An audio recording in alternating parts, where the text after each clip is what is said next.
fundamental frequency F in air, the pipe is now dipped vertically in a water drum to half of its length. The fundamental frequency of the air column কি হবে?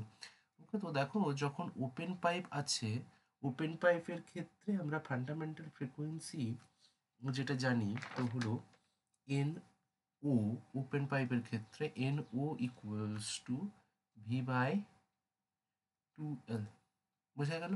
আর close পাইপের ক্ষেত্রে আমরা জানি fundamental frequency v divided by 4L।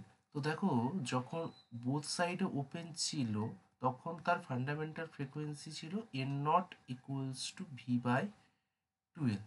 এবার যখন তাকে half of its লেন্থে জলে ডুবিয়ে দেওয়া হয়েছে, মানে এমনভাবে জলে রাখা হয়েছে যাতে তার লেন্থটা হাফ হয়ে যায়, তো সেক্ষেত্রে তখন সেটা ক্লোজড পাইপ হয়ে যাবে।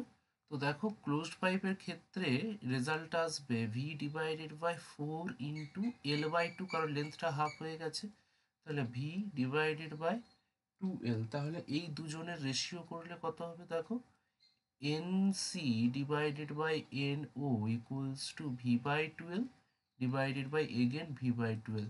তাহলে n c equals to n o equals to f, অর্থাৎ আগের মতো এফই থাকবে আমাদের ফ্রিকোয়েন্সিটা। তাহলে সেক্ষেত্রে অপশন 2 আমাদের কারেক্ট।